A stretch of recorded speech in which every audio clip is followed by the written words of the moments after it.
From the outside and people listening and watching this, they might think, whoa, that sounds sick. That sounds really, really exciting to merge with a huge company like Apple, right? Well, to say goodbye to that, that's all you know and all you have built. So the company that's acquiring you, wants to see your dirty laundry, literally. We dubbed Primephonic as the Spotify for classical music. So if I say I like Beethoven, am I a basic bitch? What attracted Apple to your company then? Well, first of all, they're all about storytelling, right? This is a bit sensitive information, but the thing I can share is we became successful in 3 countries. Well, 3 countries, I mean, the US is quite big, right? Yeah. What other challenges do companies have, starting from scratch?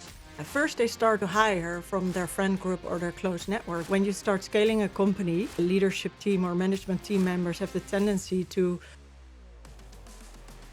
This whole experience is how you've created your company, right? Because I've been through this merger and acquisition. Maybe I'm a bit addicted to the crisis part of a company, It's like where I get You've made a whole business about it. Yeah.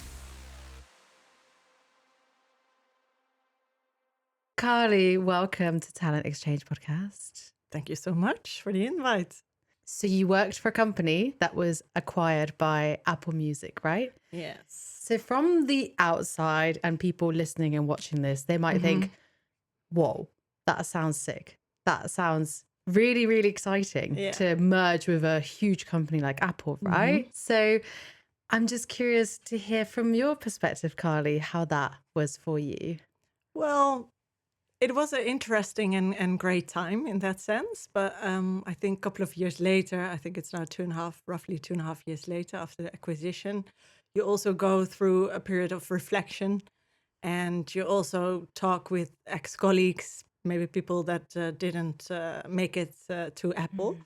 But let me first share a bit about the company that was acquired by Apple Music. So it's called Primephonic. Prime stands for first and phonic for sound. It maybe sounds a bit arrogant. The first sound, is that classical music? Well, we dubbed Primephonic as the Spotify for classical music. And one of the main goals was to literally make sure that the classical music genre would live forever and would be there for future generations and that it would not die out. So that was very interesting. So about the classical music, I think when we started this company, I wasn't there from the start. So let's not forget the company was founded in 2014. Right. And then when I joined, it was the 1st of April, 2018. It wasn't a joke. Oh, okay. But I think so. Going back to your question, part of it was a success in the sense that it's like a big brand. Everybody wants to work for a big company like that. But on the other hand, I'm very keen on keeping the intellectual property and people within Europe instead of being acquired by a company from outside of Europe. And in terms of growth and innovation, if you look more to the bigger picture, for the business climate, I think it would have been better if it would have been acquired, for example, by Spotify. Unfortunately... Swedish company, right? Swedish company. Unfortunately, Spotify is still not profitable. They were also not capable of acquiring us. So we were very happy to... Did they try to acquire you?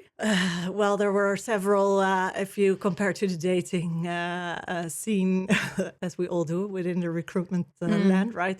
There were several, suitors. Exactly. Yeah. It's like was it called Bachelor? The TV show. Well, almost like that. But with businesses instead. Well, I must say, you also need to go out there to show that you're for sale, right, as a company, and that you are selling literally a great idea. And I remember from joining, I sat for the first 3 months next to the CEO to really get an understanding of classical music, because I was born and raised as a classical pianist, not a professional one though, so very amateur level.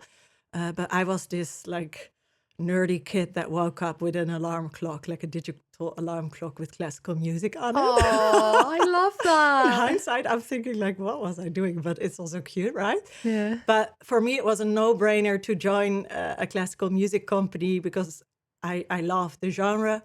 I must say my taste also evolved over time. So if you would ask me now for my taste, that would be something different. But still, I think a lot of techno or other kind of genres also relate back to the first kind of. So if I say I like Beethoven, am I a basic bitch? Because I don't know. It would have been worse if you would have asked for Vivaldi than the Four Seasons. But I think the people listening to this podcast or viewing this podcast will not be true classical musicians. So let's keep it low profile. Would be also easier for me though. So I love how your genuine interest in classical music reflected into the company, and then so what attracted Apple to your company then? Why did they want to have it integrated? Well, first of all, they're all about storytelling, right? This Apple thing, it's about user experience, and they saw that we had such a good product, and they are also here to write history, right? And they thought like we need to be where the history will be written from the start. So how Primephonic started was literally as a website where you could download CDs. And that was like the new thing in town, right? That was 2014. So that's like 10 years ago. After that, that business model failed because customers didn't want that.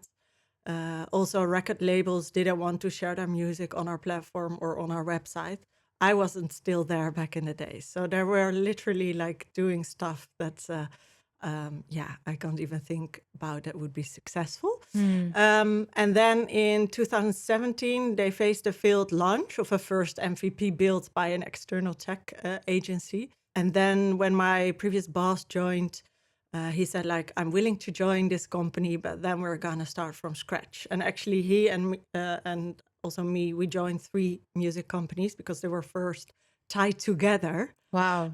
But they weren't all profitable, and for sure not the startup when we started. So we cut the ties with the 2 other music companies to make sure that we could fly as high as we wanted to be. So it was from zero to hero story in the end, and that's how it sounds like. But we also said from day one when I joined, it was already clear that we needed to get acquired because our investor, Mr. Getty, you might know him from TxC or the Getty images. We were the smallest investment in his portfolio. Oh, really? But he wanted to make sure that we became profitable and that the genre would see daylight in the future for future generations, which I think is still happening. So that's one of the greatest outcomes because Apple has the capacity, to show this kind of genre to multiple music lovers. Yeah. But there were also sad times because you are working for 3.5 years on average on a little baby, and the culture, I've seen people mostly come because we hardly had leavers. So we were very lucky there. We were also, maybe we can discuss that a little bit later about the recruitment part, how we managed our recruitment process. But that was really cool that I was the first sort of, how do you say it? Gatekeeper, is that the right word? But also the storyteller and the salesperson as a recruiter. That was one of my hats. To clearly define like, okay, what's the culture and what are the responsibilities that need to be taken care of by any new recruits. But then to say goodbye to that's all you know and all you have built on for the 3.5 years. So that's your status quo. And then suddenly they tell you like, hey, it's going to end. I must say, during the conversations with the company itself, I was already thinking, I just came from corporate, or I just left the corporate scene. Do I want to go back into a corporate scene again? Because Apple might be perceived from the inside as maybe a startup model, but it's for sure it's such a big company. Like, it's huge. Yeah, there's a lot of power play, politics happening, and I think the impact that you can make within such a big company is way less than in a startup scale, for example. So I must say it was an ambiguous feeling. I also saw with the other people that didn't go to or transfer to Apple that it was important to also have a proper goodbye party. We called it the exit party because everyone actually made an exit from Primephonic. Some didn't make it to Apple, some did.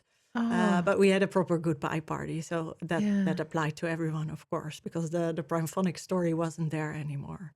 And so you can be very nostalgic about it. I think the people I've met there, the true classical musicians, that even 3 seconds in, when you listen to the music, 3 seconds, then they already know it's Vivaldi, Four Seasons, this orchestra. composed by this person, and so on and so on. It's really amazing. It's Yeah. they're true classical music lovers. Yeah. Wow. So it just sounds like it just disappeared very quickly and almost suddenly, right? Even though it's the right thing to do sometimes, if a company's just not going to push these barriers and grow a certain way that you want it to, but it can. And Apple, such a big giant, can give you that leverage. It can give you that opportunity. But then you have to sacrifice things, right? Like your culture, like your workforce, like... We also had a running gag within our company that was either we go to the UWV, the Unemployment Benefit Institute in the Netherlands, or we're going to the Bahamas. And then nobody ever went to the Bahamas, but I think if you are joining Apple, that's a bit similar to the Bahamas. Shit, I nearly went Should swimming. we do it again? We can keep that in if you want. I like a little bit of bloopers. Yeah, literally. And it's a very hot day, so maybe I should have spilled that all over myself because it's pretty warm in here. Yeah. I mean, it is nostalgic, right? You're thinking back to the good times, but it's quite sad that it didn't work out, you know, in the end. And so the culture and the atmosphere kind of shifted quite quickly as you were about to merge with them. So what was it like did you have to do an interview to get into Apple, or how does it work with who decides who goes in there or this not? is a bit sensitive information, so I can't share everything, but the thing I can share is that they went through a proper process where they interviewed everyone very extensively. So I think also in that sense, they gave everybody a fair share of to show them and to present themselves and to put themselves in the spotlight, which was really cool. Yeah. And what we did on our end with the team is we trained each and every one of us to make sure that we would be ready. And although it was proposed as being informal coffee chats, we all were very much aware that it wasn't like an informal coffee chat that we had. First of all, I was in Croatia during doing kite surfing in the morning, working in the late afternoon and a little bit at the nighttime because we were working with the office in San Francisco. Yeah. And but yeah, it was very interesting. It was an interesting time, and I must say, to come back to your point, what made it so heavy is that during the acquisition, either you're on or you're off, and that's based or related to the numbers of papers that need to be signed. Right. A merger and acquisition goes through several stages, and these stages need to be followed. And you tighten the relationship. It's almost like you're going to get married. And wow. So one time you're working super hard to make sure that, because actually a whole merger and acquisition process, the main takeaway is you need to do some due diligence. So the company that's acquiring you, wants to see your dirty laundry, literally, or wants to spot the skeletons, or in this case, a risk analysis, which is really important because the company started in 2014. We weren't all there from the start. The co-founder was, but we had to go back also to before I joined, there was quite a high turnover. And also the work culture wasn't the most healthy one, to say it politely. And that needed to be changed. And in the first couple of weeks, we also had to check like who will stay with the company, who will need to leave. And that didn't only apply to the employees, but also to the vendors or the third-party suppliers that we worked with. As my previous boss also said, I'm only going to join and make this company successful from day one if we're going to cut the ties and we start from scratch. Cut the ties with who? With the third-party suppliers, with the tech agencies that weren't beneficial, that were only costing more money. Yeah. But just to take you by the hand a little bit through the process. So when I joined, we knew, okay, we left or right, we need to get acquired, right? Or somebody needs to share this story and make it ready to be scaled in the future. But still, we had to showcase to our current investors that we were capable of also scaling it or show evidence. And we were funded by a family office, which is, you get more lead time compared to a VC. A VC is quite an aggressive way of getting your company funded. They're all the time giving you the budget or the money, or they fund you only based on your runway. Are you going to make it? But not only the first runway, but also the second, and how are you prepared for the third? So they're thinking more in multipliers. And a family office funding, it's it's a longer runway. You also need to showcase evidence. That's the same as with the venture capitalist funding. The only thing is they have a longer breath. And also where we were very lucky with is that our family office funder, Mr. Getty, also had, he really loved classical music. So I think he was also very passionate about it. We were his, not hobby project, but something similar to that. So first, what you need to showcase to your funders is to show evidence that you're successful. So what we said, we wanted to be successful in the Netherlands, the UK, and the US. So those were the three beta testing countries. We went live with a MVP, minimal viable product. And from that onwards, we started to upgrade based also on user interviews. Yeah. And before that, we did a lot of market research, especially one of the founders. She was also part of the employee group of the previous or the other classical music companies.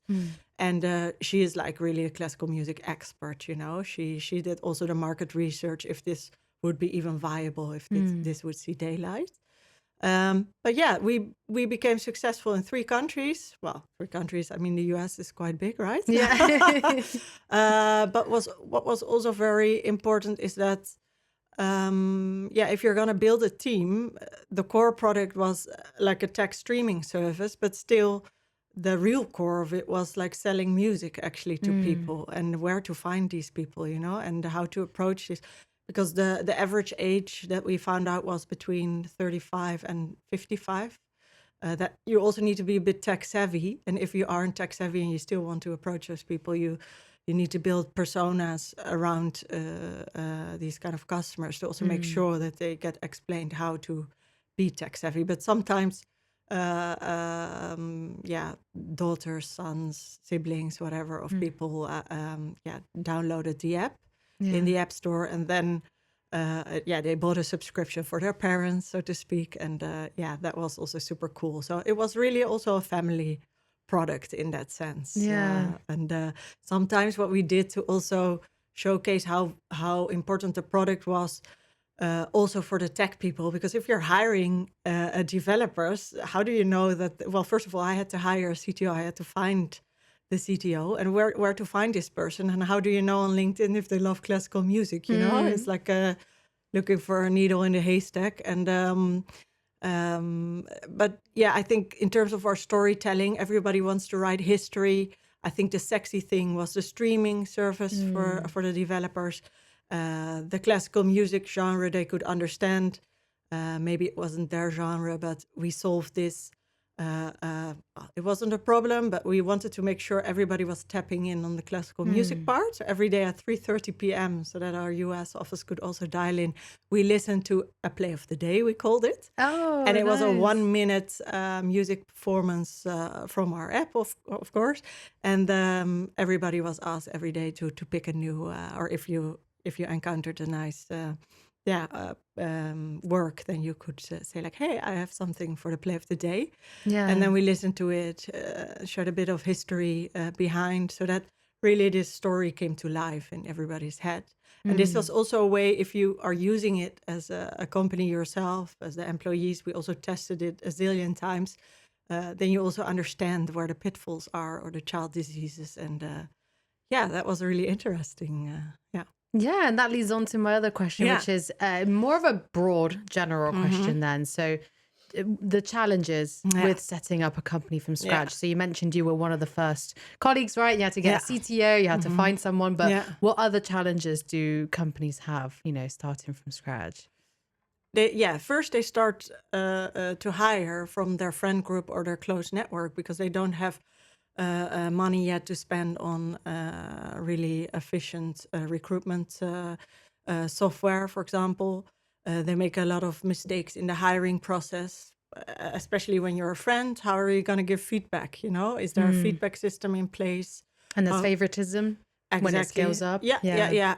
Well, that's a good point that you're mentioning, because when you start scaling a company, a lot of leadership team or management team members have the tendency to promote somebody from the team, or if you're the first arriver from the team, let's say marketing team or a tech team, and you keep on adding more people to the team, that the one with the longest tenure will become the team lead.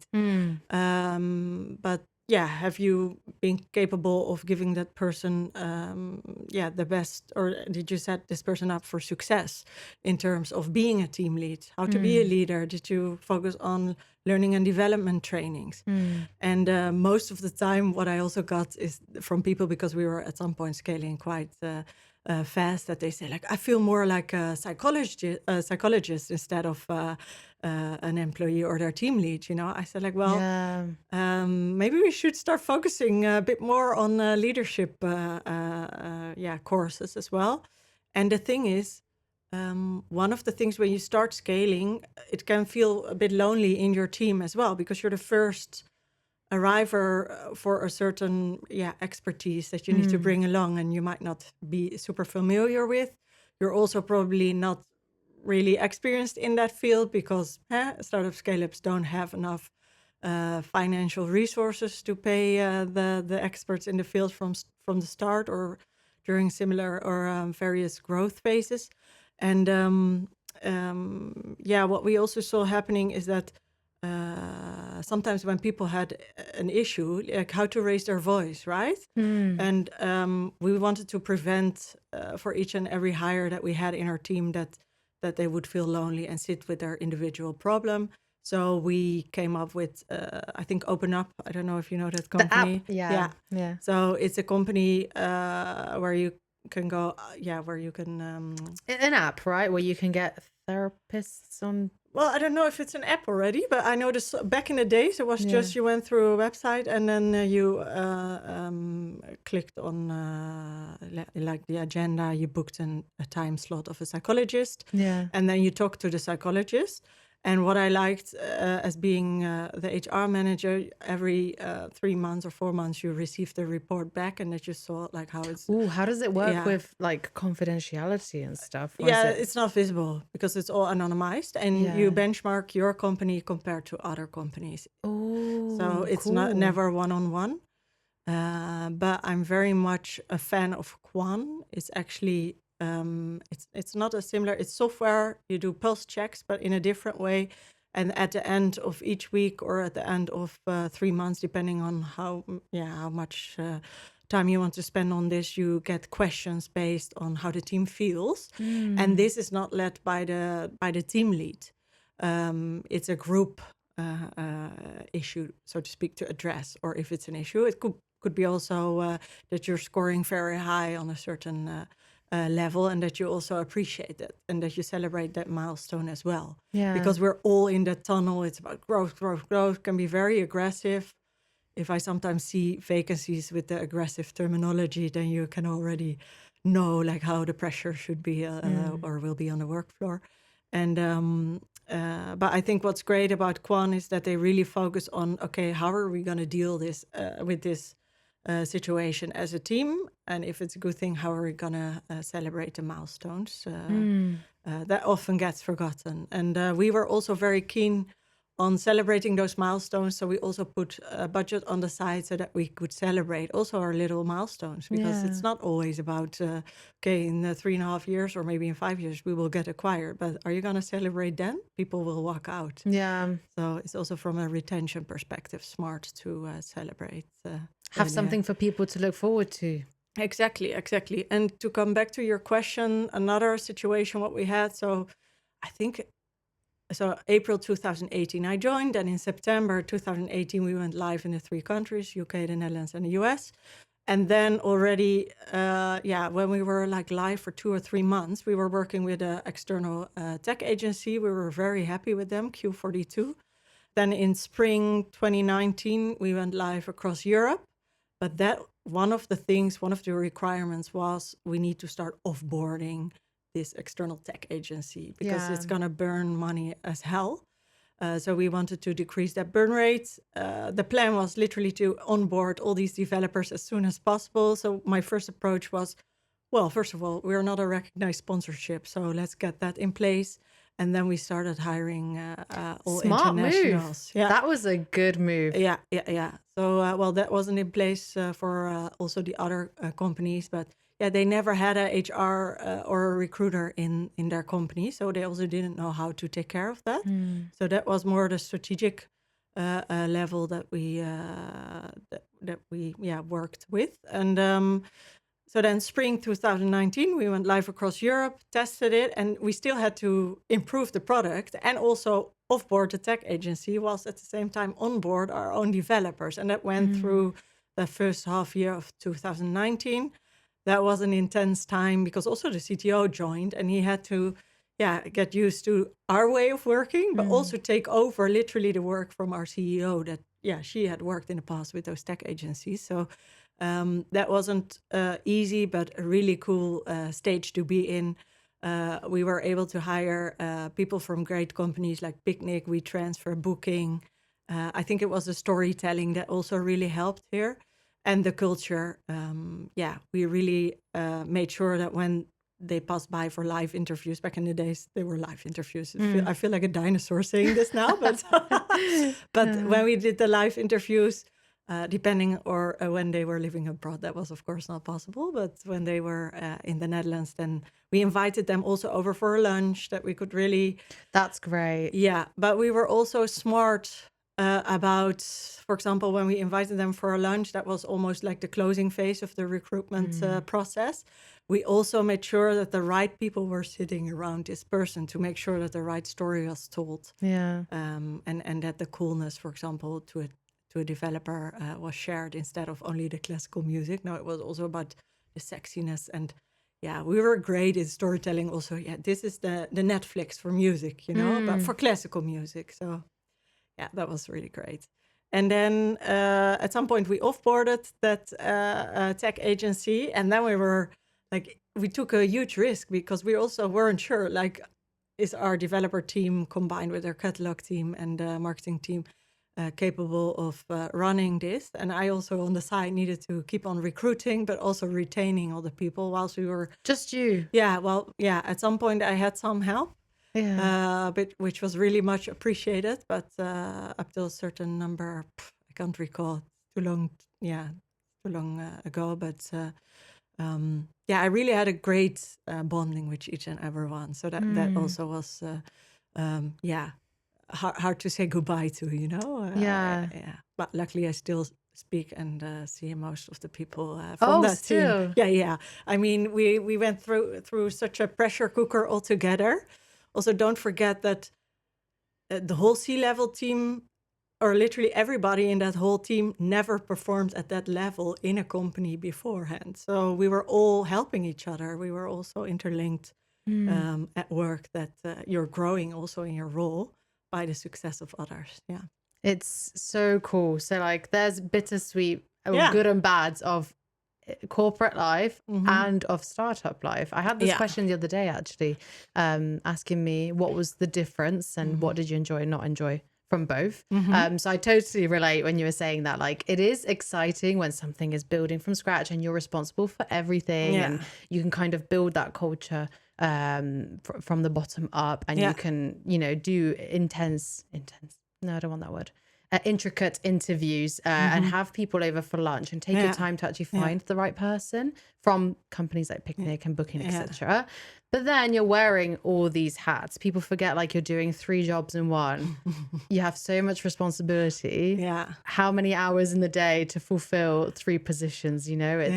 It's intense. It's a lot. It's definitely, it takes a certain person, a certain character to do it. Yeah. But God, is it fulfilling? It is so fulfilling. Whilst if you work for a big company, okay, check, you've got them in your CV, you've got their name on there in your portfolio. It looks good. And it's more stable. It's slower, right? You can actually learn things at your own pace. But to make the same impact as you would in a startup, it's just not the same, is it? Yeah, we also moved offices 2 times. So especially at the beginning when I joined, my boss told me you will be joining our Amsterdam office, but that wasn't true. We were still in Baarn. It's like the center of the Netherlands. It's a very green, beautiful area.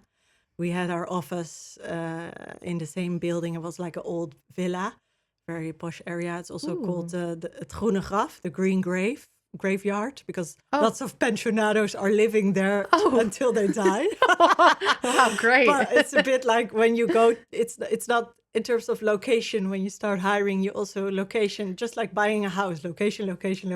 How did you get people to around the area then, I guess, the developers and stuff?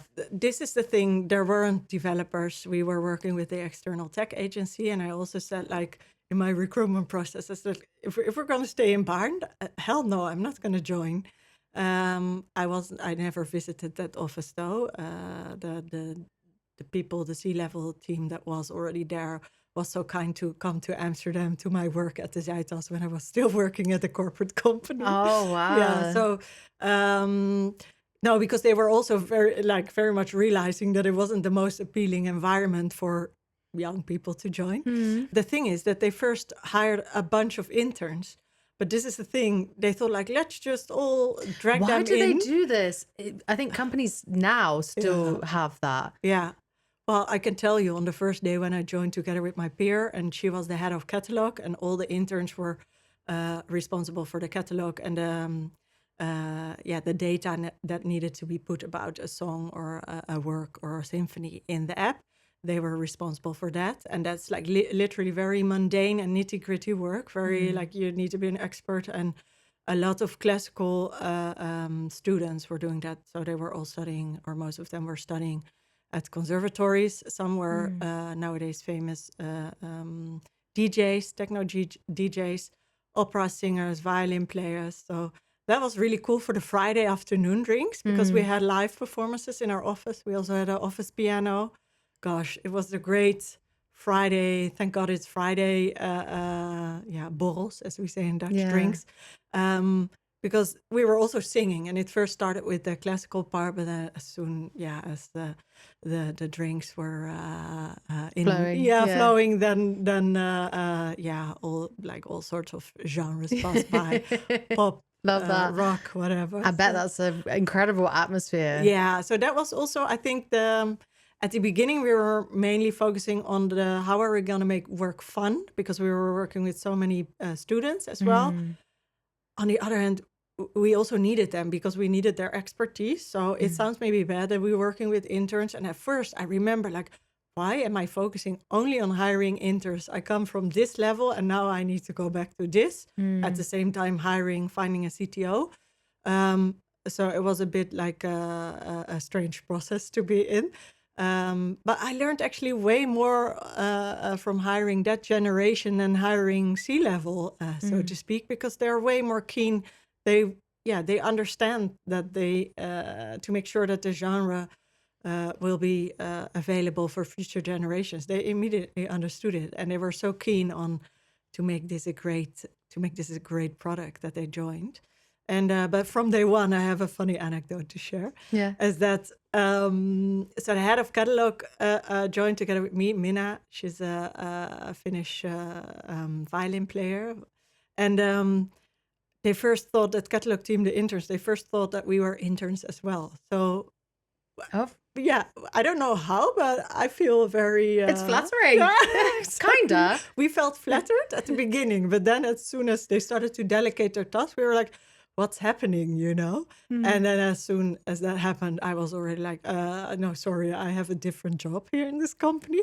And but then the head of catalog, Minna, she stayed a bit below surface to sort of investigate. And it was actually a great position to be in, because then she could see like how eager people were to really make it a success.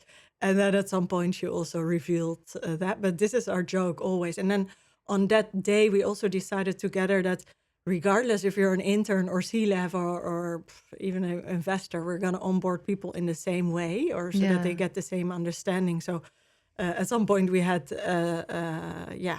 senior managers sitting in the same training with an intern. I can tell you it's a humbling experience if you come from a corporate company, start working at a scale-up.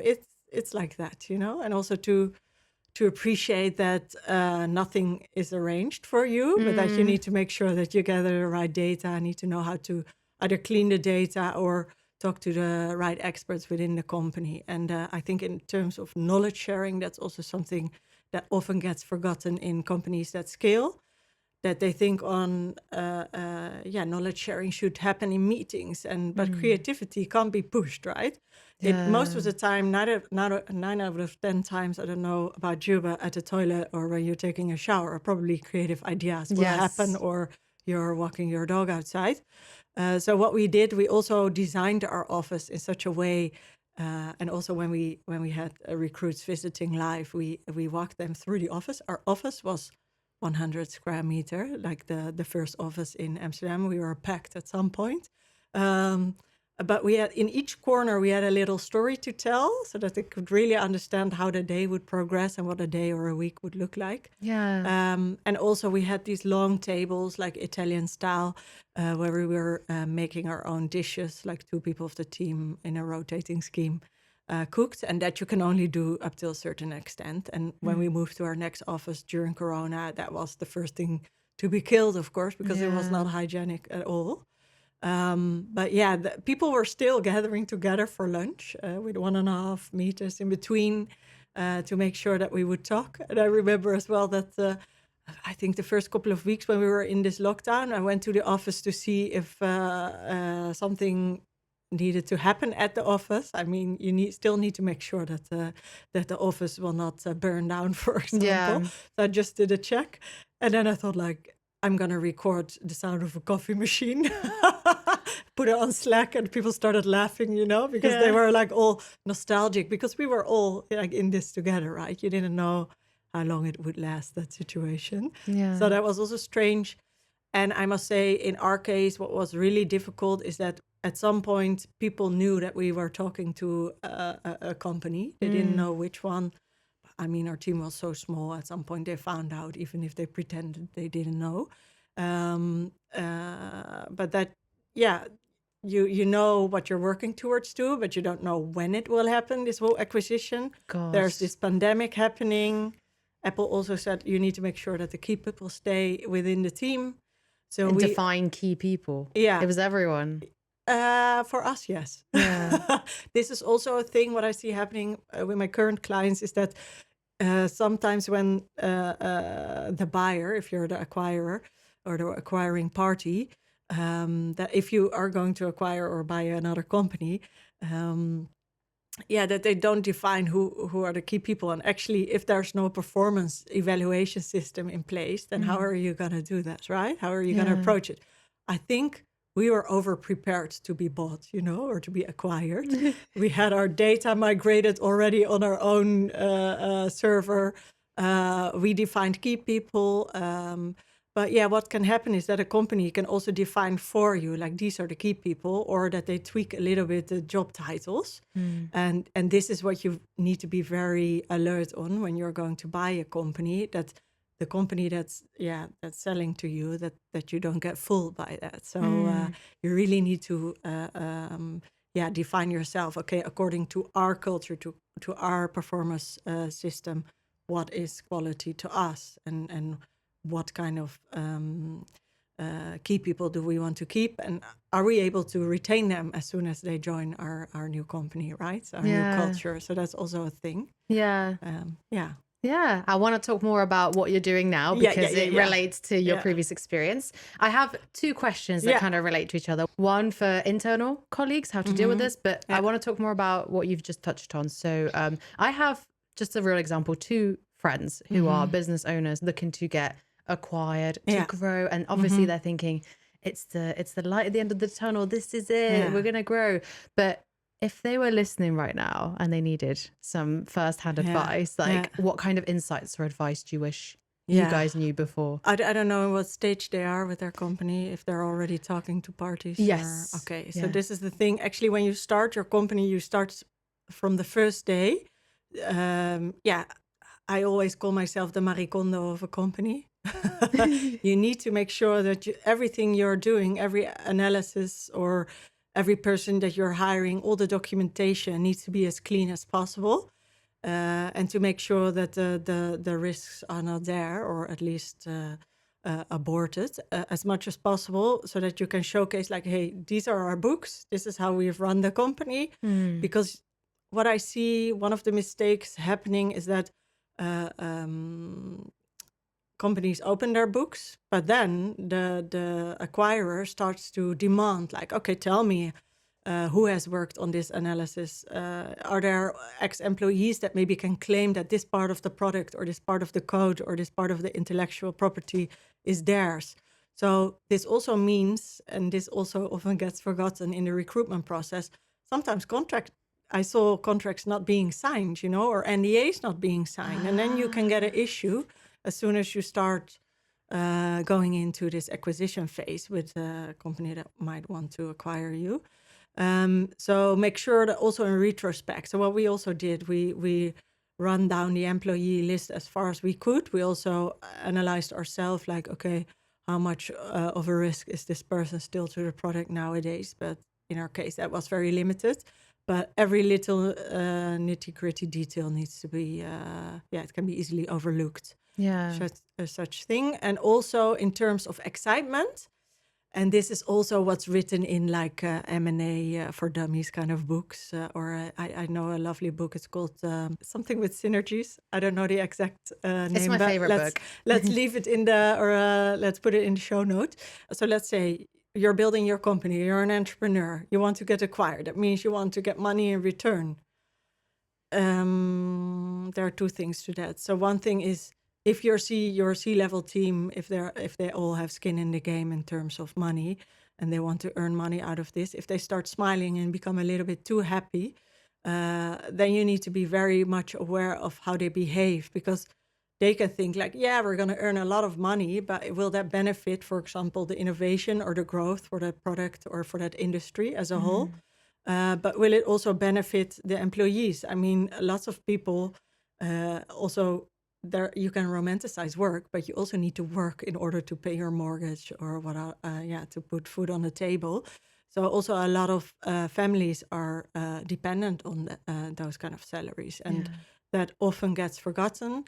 And if you look at the more like the funder kind of side, like venture capitalists, let's say they have a portfolio of 20 companies they're investing in.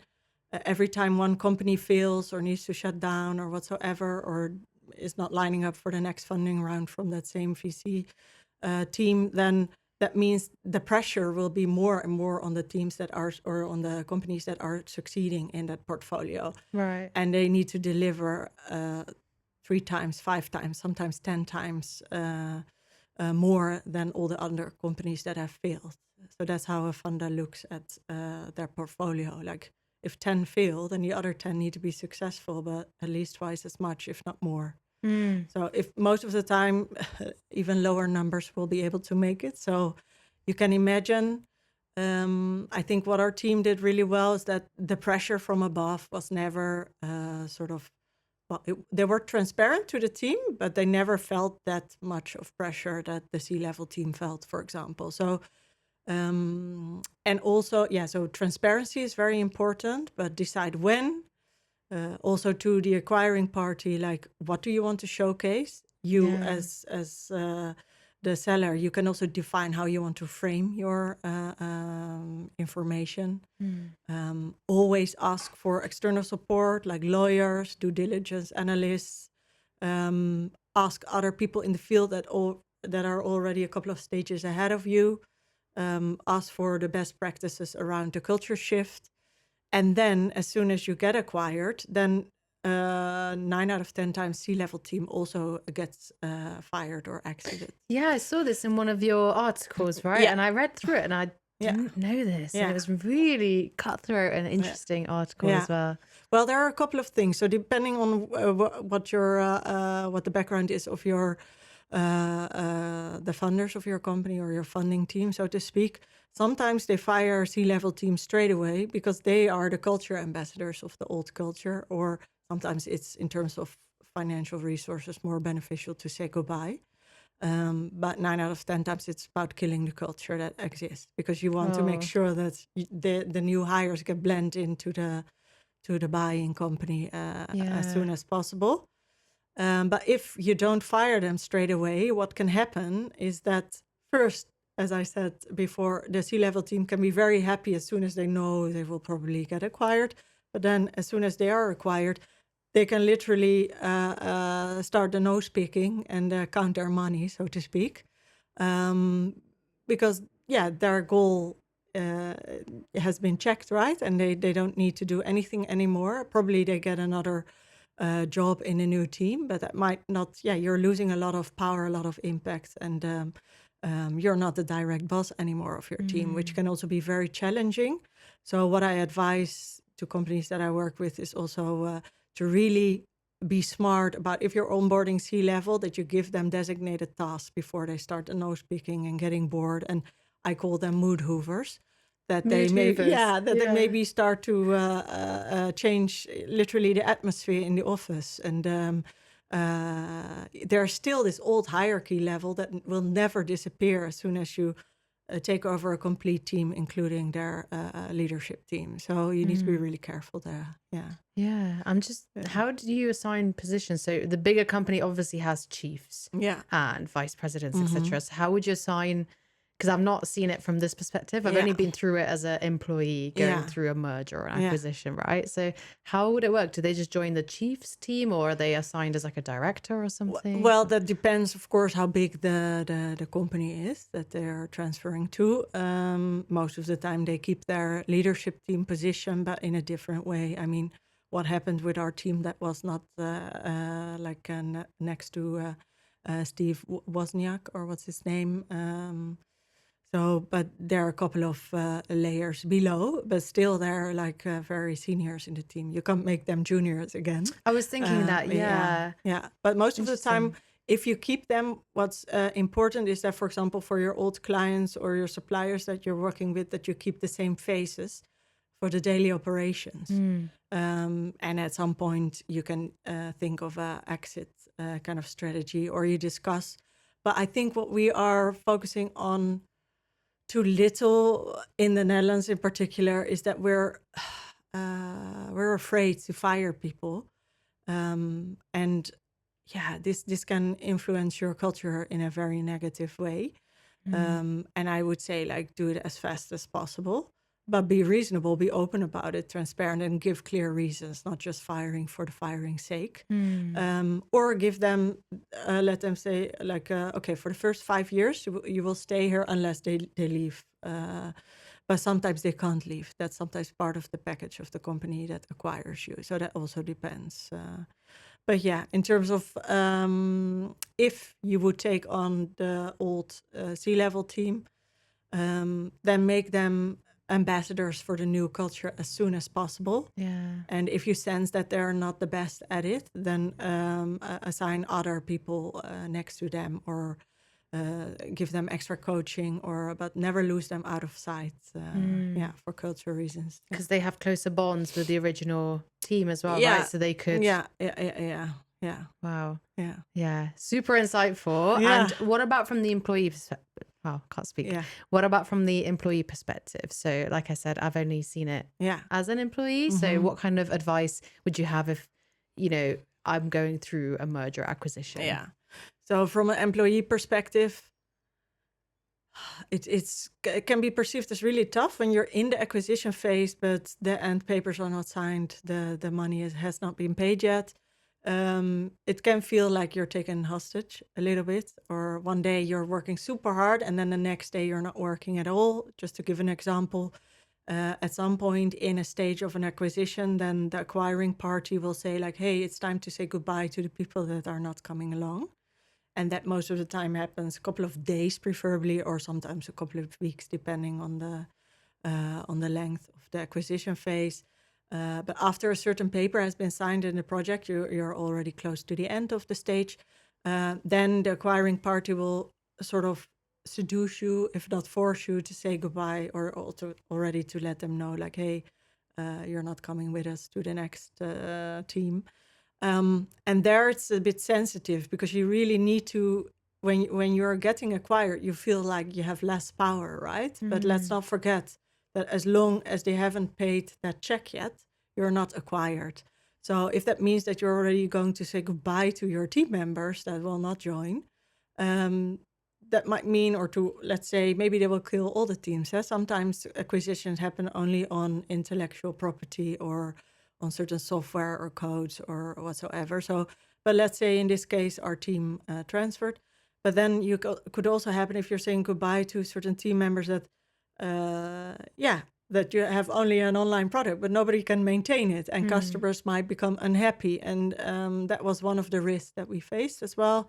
But there you can negotiate back. But it's tricky. I mean, I remember very well that at some point we were like, okay, we need to do this risk analysis. First, you're like, sort of like, okay, let's follow all the rules. But at some point you wake up and you think like, what are we doing actually? This is crazy. Would we do this ourselves if we, would proceed without the whole acquisition period? And I think what's also important in terms of stock options for employees, in case you get stock options assigned to your contract or based on your performance evaluation scheme, depending how you design the process, is to really make sure that when there's a liquidity event like this, so a liquidity event is, for example, a company gets acquired, but then there are certain, how do you call it, rules or agreements linked to the way it is acquired. And then you really need to make sure that you fully understand your employee stock option scheme, the ESOP contract very well, that you're, for example, nowadays you can hire people in the Netherlands for a lower salary and then hand out a bunch of stock options, right, to fill up the package or to make it look attractive. But that could also mean that if you don't read carefully, maybe it will be diluted, that whole scheme, as soon as the company gets acquired, and then you're empty-handed. And then you first, before signing everything, you need to realize, okay, do I fully understand it? If the answer is no, then ask about it. This is also where we made a difference. We made sure we were super transparent about this from the start. We made sure everybody understood this. And if they didn't, we held repetitive kind of meetings about this topic. But yeah, that's important because you can work your ass off and still like leave without empty-handed, literally. Yeah. And that's terrifying to know.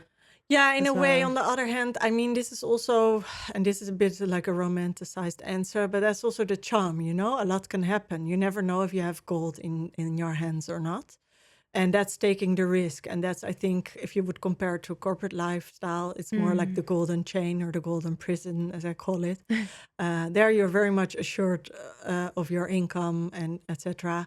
And your benefits. But at a startup scale, it might be completely different. And that's also part of the risk, you know?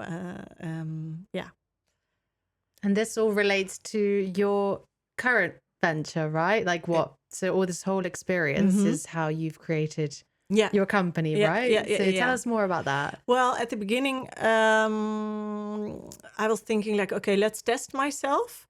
Because also I felt I wanted to gain more experience in this field, like merger and acquisition. I'm very much a learner. If I can't learn, I get frustrated. So I thought like, okay, let's support startup scale-ups in the most sustainable way to make sure that they're not only thinking about tomorrow or racing around the daily operations, but also thinking in a year from now or in 5 years, or what do we need in order to get not the next funding, but the funding after.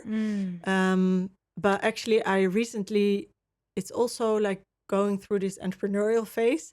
It's also a phase of reflection, also about the mindset. And I was thinking when I literally joined the corporate world after my studies finished, and I was thinking like, what was the thing that I needed when I started my career? So I'm now also building my own community and a learning platform for literally focusing on HR recruitment teams, but also with the main takeaway that it's also dedicated for entrepreneurs, because at the beginning in startup scale-ups, you don't probably have a HR or a designated recruiter in place. So it's really looking from scratch. And I've worked with a couple of companies that were like literally quadrupling their teams. But they weren't aware of quite some basic needs like a recognized sponsorship or employer of record, EOR. The ESOP scheme wasn't in place. They didn't understand how to share their story. Some were really talking about their product or their services, but they were a hardcore tech company. It's all about framing and to be attractive to employees as well. So that's what I'm focusing on. Yeah, so future-proofing companies and making sure they're doing it correctly. Yeah. And on the side, because I've been through this merger and acquisition, I'm very keen on, recently I'm also part of the Dutch Startup Association, and we are literally the voice for startup scale-ups within the Netherlands, but we're also part of a global umbrella called Allied for Startups, where we also lobby and where we raise our voice also for startup scale-ups, especially in the Netherlands, but across Europe. And on this topic then, so Carly, what exciting projects or things are you uncovering at the moment? Well, currently I'm supporting some companies that have acquired other companies, smaller ones or some bigger ones. And the issues they face there is in terms of culture. The company, in one example, the company they acquired, the smaller company, is very sad that the old leadership team had to leave. So they're very nostalgic. So I actually coach them and train them to make sure that the company that bought them, that's really taking them by the hand for a smooth culture change. And also sometimes bigger companies that are acquiring smaller ones don't realize the importance of grieving.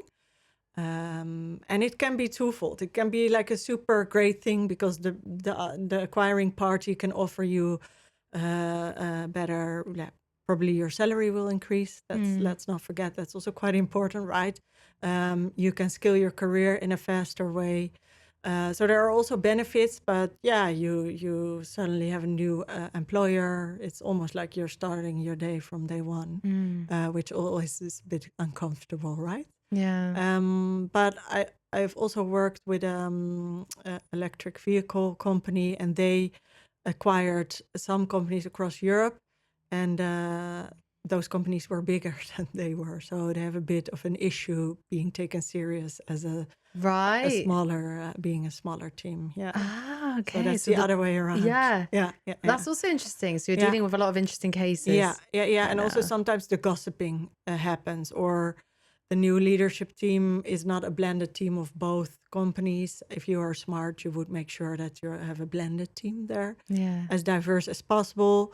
Also to really focus on, okay, what was the company doing that we acquired that we as a company can benefit from as well.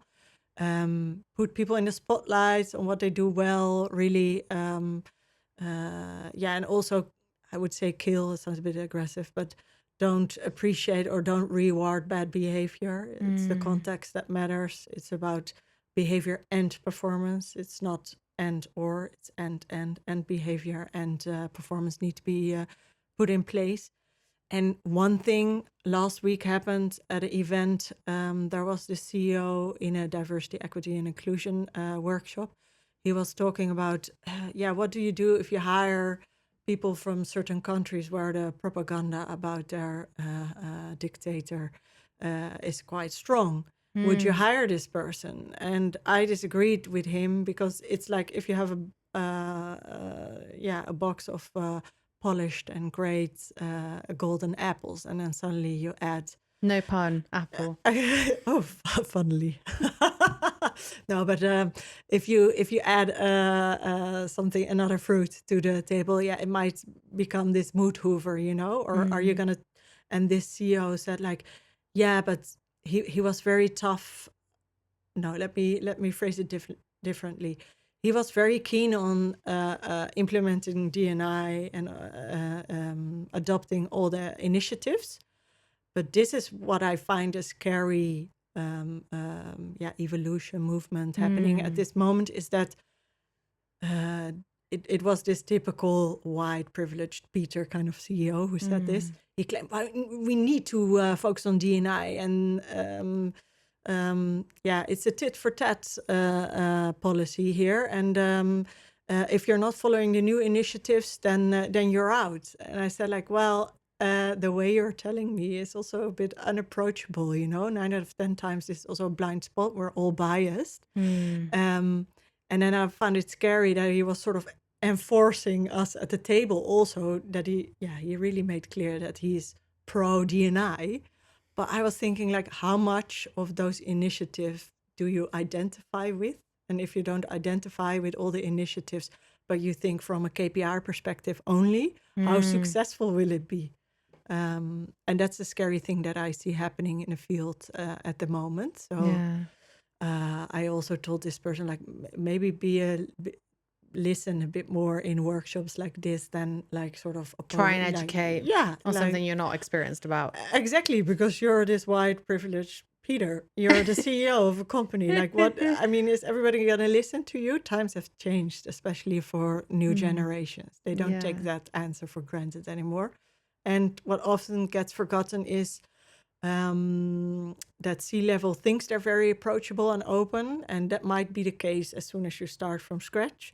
But at some point, your team is so big, you have indirect reports maybe to you, and then you're not that approachable anymore. So how are you going to systemize that and to make sure that you're the leading example also for the rest of your team? And these are the nice level of playing fields that I train or sometimes work with teams on. Yeah, it's really interesting. Wow, amazing. And you've started to go to network events a lot more. I met you at 2 different times. Yeah, that's great. That's amazing. I must say, I found out that I'm a bit of an introvert or an ambivert, way more than the extrovert that people always associate me with. And now I only go to events that I really like. And I want to have that real connection with someone. And maybe in the past, when I was also a bit younger, I was like, oh, interesting person. But sometimes there was like this BS coming out of their mouth. Like, you don't need to take anything. If you don't take them serious, just walk out of the session, you know. And I'm quite critical on going to events because, even if you have senior leaders in a panel, for example, always question them, maybe in a Q&A part, or afterwards be always very kind to them. I mean, do it in a polite way. But I'm also always questioning myself. Okay, so let's say the senior LinkedIn person or the senior person from Google shared something about their D&I policy or shared their opinion on how they should change it or that they're doing great, probably. Would you take their words for granted if they would have their own little business? How much of a value is it? So I always try to sort of ask them that question afterwards. And sometimes they're like, oh, wow, I didn't realize that, that people are also thinking like that. But I try to, when I go to events, also to be open-minded, but also to stay critical, literally. I think it's important. There's been some events, I think we went to together and also separate ones, where I've really questioned, what the panel has been discussing and like the answers, but I didn't want to be that awkward person to put my hand up and be like, is that right? Like, I don't know if you're okay. Like, that's a very strange answer, but because they are from a prestigious company and they are on a stage with a mic, it's almost like, if you are a small business owner or you've been made redundant or you've been out of the playing field too long and you don't know what's going on, you could essentially take that as gospel, and that's quite dangerous sometimes as well.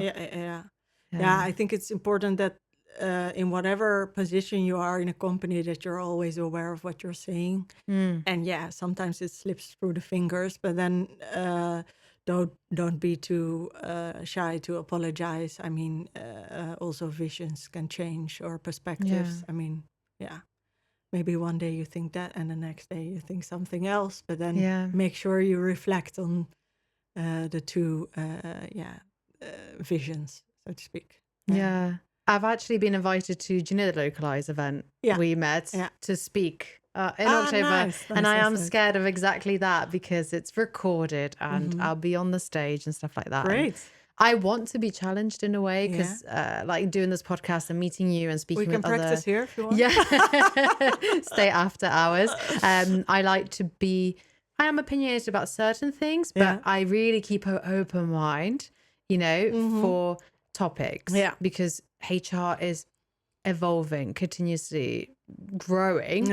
It's diversifying with AI coming into place and new policies, etc. Like, you have to be adaptable, right? So I don't like to have this, I work like this, recruitment should be done like this, and mobility should be done like this. So I'm kind of nervous to be on a panel. I really want to be an open person that gets challenged, but then I'm worried I'm gonna have too many people like. I'm looking forward to this. I'm gonna Oh be in God, your you're audience. gonna come. You're gonna be the one. You're gonna be like, it's me. Yeah. Hi, it's No, me. but sometimes I think if you're there, you can be opinionated and show how you've done it. I mean, that's also my goal of my own personal online academy that I'm building. Yeah. I'm building it based on the principles, what have I missed when I started? But I think in 5 or 10 years' time, especially in times of AI and all the technological changes, I mean, I will also need to refresh them every other year maybe, or it doesn't apply. But I think the core principles will always stay the same. And as long as you're working in the people field, I think... you can never predict people. That's the beauty of our business, right? Also, so maybe just taking it with a pinch of salt and just anecdotally explaining what. Yeah, but what's wrong if you would tell them, like, this is how I do it? What do you do? And then if you disagree, stones at me and apples. No, you can share, like, agree to disagree, right? I mean, without friction, no shine. That's what we always said to each other in the pressure cooker. Without friction or shine. Yeah, it's literally Dutch translation. It's the saying. So without a little fight, there's no. There's no success or no milestone. And especially if you look at the different growth phases of a company, then you have the forming stage, then the storming stage, the norming and the accelerating stage. But sometimes they all happen in one day or in one meeting, you know? And we're very risk averse. I've also worked with a C-level team where they hate conflicts. But conflicts are not always the worst thing to happen, you know? Maybe I'm a bit addicted to the crisis part of a company, you know? It's like where I get You've made a whole business about it. Yeah. No, but I think you need to be polite also in the way you share your feedback. But sometimes from a little bit of, a storm, beautiful things can come out. Or, you get the opportunity Rainbow. to do a bit of brain picking from the other one. Or, I don't think it's a bad thing, but... most people are very uncomfortable in that position. Yeah. But don't worry. So, Carly, if I'm a recruiter looking to get some inspiration or ideas about how you came up with your business, you say you're an introvert, but I think you're quite approachable on LinkedIn. I hope so. And in networking events. Or if I'm a business owner looking to get some advice from yourself, how do I reach out to you? Well, you can go to my website, and if I'm not mistaken, my website will be linked to this. It will be. Yeah, it's strategicgrowth.kitchen. And otherwise, I do have an Instagram account, but I'm in the moment of maybe not posting there and focusing solely on LinkedIn, because that's where my magic happens, so to speak. So Carly Carly Westra van Holthe, that's my LinkedIn. Yeah. Okay, we will have to spell that out for those. My last name is super Dutch. So, But Carlotta, right? Yes, but on LinkedIn I changed it to Carly, as like my close friend group, they all call me Carly. My whole family calls me Carly. Yeah. I remember I was talking to some ex-colleagues of my corporate life from BCG. They also said, like, since when is it Carly? I said, it has been always Carly, but the people at the IT department decided to take my formal name. So then I was like, okay, let's keep it. But I think also in terms of approachability, Carly suits me better. Yeah. I love it. I like Carlotta. It's very Mediterranean. Yeah, it's Italian. Yeah. Fantastic. Another topic to discuss. But thank you so much for coming on. A different kind of episode, but it's been really enlightening, and I've learned a thing or two as well on this episode. Thank you so much. Well, likewise, thank you so much. And I'm curious to your next episodes as well. And to come to the event, yeah? Exactly. Get ready. Oh, God.